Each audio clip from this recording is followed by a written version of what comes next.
আসসালামু আলাইকুম এভরিওয়ান। আজকে আমি অষ্টম শ্রেণীর ইংরেজি মডেল টেস্ট 3 অর্থাৎ মডেল টেস্ট 3 আনসিন প্রেসেস নিয়ে আলোচনা করব।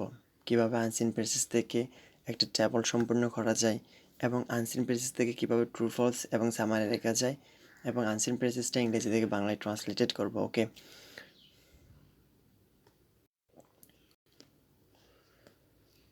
read the flowing text carefully and answer the question 5, 6, 7 অর্থাৎ এই আনসিন প্রেসেসটা পড়তে হবে এবং এই আনসিন প্রেসেসটা পড়ে 5, 6, 7 আনসার করতে হবে। Abraham Lincoln was born in Kentucky অর্থাৎ আব্রাহিম লিঙ্কন জন্মগ্রহণ করেছিলেন কোথায়? কেন্টাকিতে, ইউএসএ, আমেরিকার কেন্টাকিতে জন্মগ্রহণ করেন।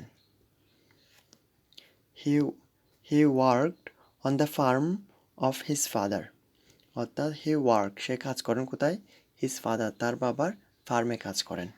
Okay, he attended school less than a year but taught himself to read and write.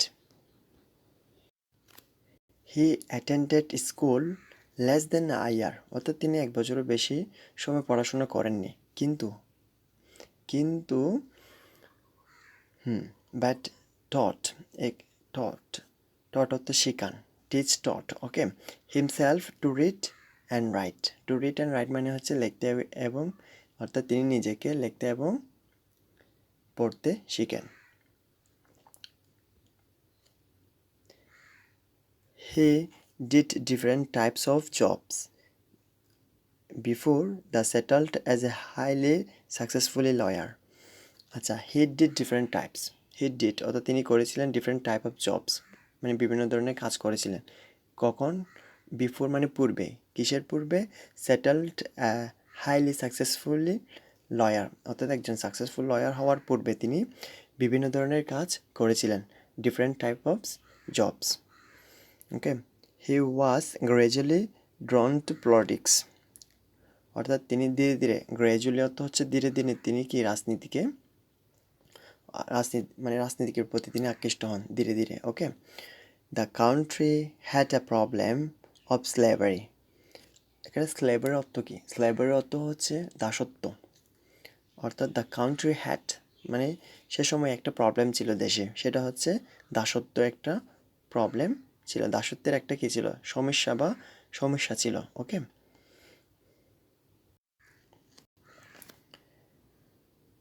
The white man brought black man from Africa and give them as slaves. The white man brought, bring এর first form হচ্ছে brought, অর্থাৎ white ম্যানরা আনে, কাদেরকে আনে? Black man, অর্থাৎ black ম্যানদেরকে কোথা থেকে আনে? ফ্রম আফ্রিকা থেকে এনে, অর্থাৎ হোয়াইট ম্যানরা ব্ল্যাক ম্যানদেরকে আফ্রিকা থেকে এনে কী করে? গিফট দেম, রাখে, অ্যাজ স্ল্যাবস অর্থাৎ দাস হিসাবে।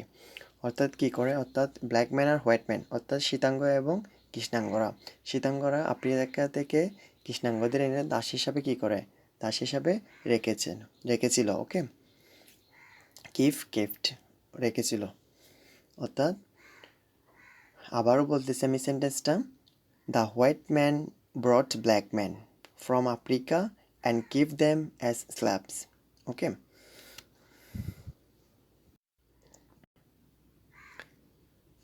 অ্যাট দিস ডিফিকাল্ট টাইম, এই কঠিন সময়ে, ডিফিকাল্ট অর্থাৎ এই কঠিন সময়ে, Abraham Lincoln was elected US president in 1860 অর্থাৎ Abraham Lincoln at this difficult time, এই কঠিন সময়ে আব্রাহিম লিঙ্কন 1860 সালে মার্কিন প্রেসিডেন্ট নির্বাচিত হন। ইলেক্টেড মানে নির্বাচিত, একটা ভার্ব আছে এখানে ইলেক্টেড, এটা ইলেক্টেড অর্থ হচ্ছে নির্বাচিত হন।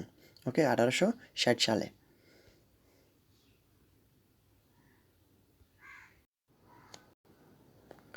হি wanted to solve the problem of slavery. He wanted to solve মানে হচ্ছে তিনি সমাধান করতে চেয়েছিলেন। কোনটা? সেটা হচ্ছে কি সমাধান করতে চেয়েছিলেন? সেটা হচ্ছে দ্য প্রবলেম অফ স্ল্যাভারি, অর্থাৎ যে দাসত্বের একটা সমস্যা ছিল সেটা সে চেয়েছিল কি সমাধান করতে। ওকে, হি ফেসড মেনি প্রবলেমস, অর্থাৎ তিনি অনেক সমস্যার সম্মুখীন হন। ওকে, মেনি প্রবলেমস অনেক সমস্যা, ফেসড সম্মুখীন হন। Okay, he wanted to preserve the unity of the country at any cost. Any cost মানে হচ্ছে যে কোনো মূল্যে, আর কান্ট্রি অর্থ দেশ, ইউনাইটি অর্থ হচ্ছে ঐক্যবদ্ধ, অর্থাৎ যে কোনো মূল্যে, তিনি যে কোনো মূল্যে দেশের ঐক্য রক্ষা সমস্যা সমাধানে করতে চেয়েছিলেন, মানে দেশের যে ঐক্য রক্ষা সেটা সমস্যা সমাধান করতে চেয়েছিলেন। এনি কস্ট মানে যে কোনো মূল্যে সে এটি করতে চেয়েছিলেন। ফাইনালি আ সিভিল ওয়ার, গৃহযুদ্ধ লেগেছিল কখন, broke out between the Northern and the southern states, অর্থাৎ অবশেষে, ফাইনালি অর্থ হচ্ছে অবশেষে, অবশেষে উত্তর এবং দক্ষিণ রাজ্যের মধ্যে গৃহযুদ্ধ শুরু হয়। লিঙ্কন ফought the war bravely and declared, "A nation cannot exist half free and half slave." অর্থাৎ লিঙ্কন ফট, ওকে, লিঙ্কন যুদ্ধ করেছিল। দ্য ওয়ার ব্রেভলি অর্থাৎ সাহসিকতার সাথে লিঙ্কন যুদ্ধ করেছিল এবং ডিক্লেয়ার ঘোষণা করেছিল, আ nation can not exist half free, অর্থাৎ মানে অর্ধেক জাতি দাসত্ব থাকবে আর অর্ধেক জাতি দাসমুক্ত থাকবে, এরকম হতে পারে না। ওকে, মানে লিঙ্কন বলেছিল, লিঙ্কন তো এমনিতে সাহসিকতার সাথে যুদ্ধ করেছিল, যুদ্ধ করে সে ঘোষণা করেছিল যে অর্ধেক জাতি দাসত্ব থাকবে আর অর্ধেক জাতি কি থাকবে, এই দাসমুক্ত থাকবে, এরকম তো হতে পারে না। Okay, he won the war and keeped the country united. He won the war মানে সে যুদ্ধ জয়লাভ করেছিল, and keeped the country united অর্থাৎ তিনি দেশকে ঐক্যবদ্ধ করে রেখেছিল। Okay, Lincoln was elected president for the second time. Lincoln আবার পরবর্তীতে প্রেসিডেন্টে নির্বাচিত হন। He was not against anybody, against অর্থ হচ্ছে কারো বিরুদ্ধে। ওকে, এনিবডি অর্থাৎ তিনি কারো বিরুদ্ধে, ওয়াজ নট এগেনস্ট এনিবডি মানে তিনি কারো বিরুদ্ধে ছিলেন না। Wanted everybody two live in peace. আচ্ছা, এভরিবডি মানে প্রত্যেকে, ওয়ান্টেড অর্থাৎ এবং তিনি চেয়েছিলেন, ওয়ান্টেড তিনি চেয়েছিলেন প্রত্যেকে শান্তিতে বসবাস করুক।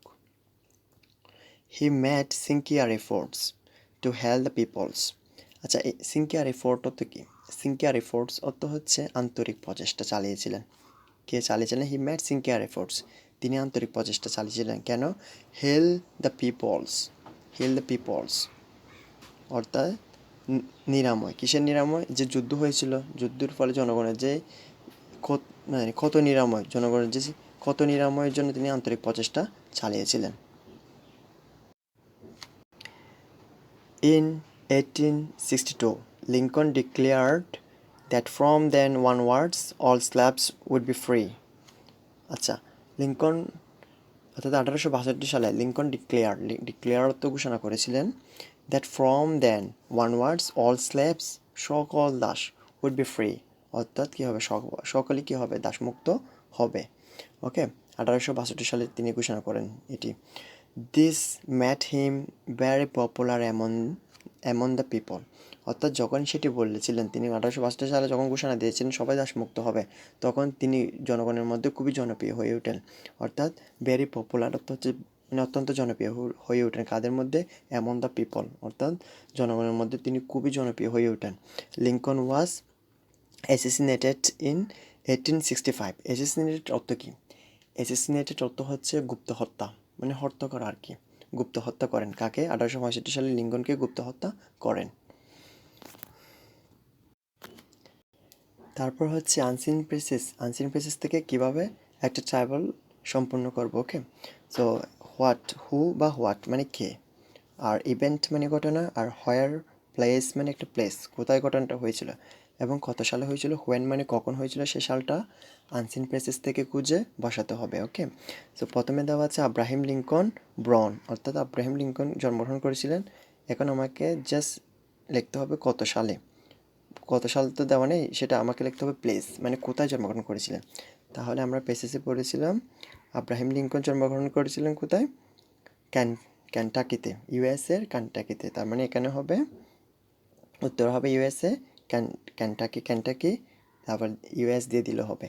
ওকে, এরপর আসে হি ওয়াজ ইলেক্টেড প্রেসিডেন্ট। তিনি যে প্রেসিডেন্ট হয়েছিলেন, কত সালে প্রেসিডেন্ট হয়েছিলেন সেটা হচ্ছে, আমরা যদি আনসিন বেসিস দেখি তাহলে তিনি প্রেসিডেন্ট হয়েছিলেন 1860 সালে। 1860 সালে, তার মানে এখানে উত্তর হবে 1860।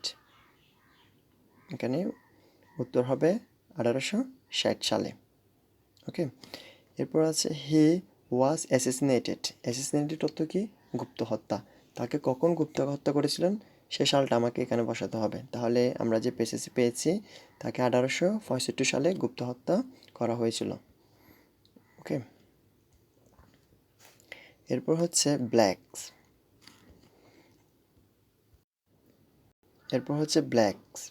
ওয়ার ব্রট, অর্থাৎ ব্ল্যাকদেরকে আনা হয়েছিল কোথায় থেকে?